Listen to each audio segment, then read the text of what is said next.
I love this discussion that started happening on one of my other videos around phenomenon, supernatural, and just weird stuff happening when you're living with a narcissist or in close proximity with a very toxic person.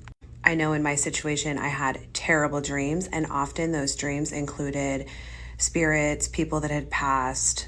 Often I didn't know these spirits, but I could sense their energy, and they were nefarious. They were not good spirits. Here's some comments on that thread from other women's experiences with supernatural things happening when they're with a toxic person. My lights used to flicker and I saw shadows constantly. Yes, I started having dreams about House from Psycho, and his deceased mother came to visit me and she said, "He is mine." In my dreams, I often saw my ex, but I saw him in ways that I didn't see him in real life. So I would see him as a very threatening person. I would see him doing things that he didn't do in real life. And the feeling around it was absolute terror. I would wake up from those dreams breathing very heavily, and they felt so real. My house was haunted and the spirit seemed to dislike my partner. Light bulbs would blow or just switch on. It even appeared to my partner.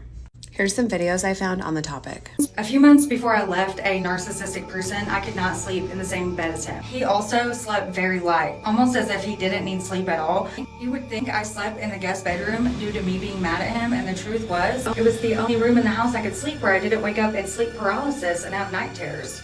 Every time I slept with him, I did. I've read we are the most vulnerable when we are asleep. I also think it's important to talk about the dark eye phenomenon. I've seen this a lot in my comments as well. I definitely felt the same. I felt like oftentimes I would look at him, especially when he was really angry, when the mask was off and he was raging. His eyes almost tended to take on like a darker. A narcissist's eyes will turn black when they go into rage.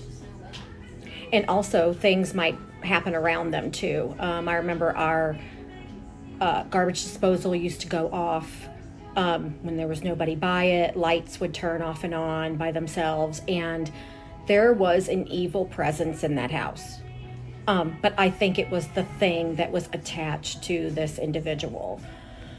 This commenter on one of my videos said that's what the investigator said about Ted Bundy. His blue eyes would turn black and then a horrid smell would emanate. I'm in no way comparing my ex to Ted Bundy. There is actually a scientific reason for that.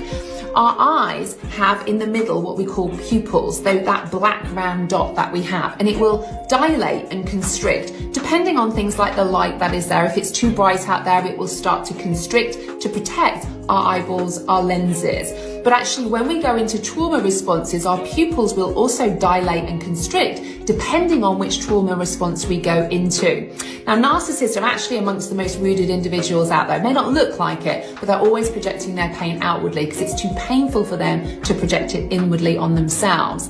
Now, what happens is when a narcissist is in a fight-flight response, and often at the height of when they're being the most abusive towards you, their pupils will actually dilate. So it will look like they have black eyes. Now, the reason for this is because they're in a fight-flight response.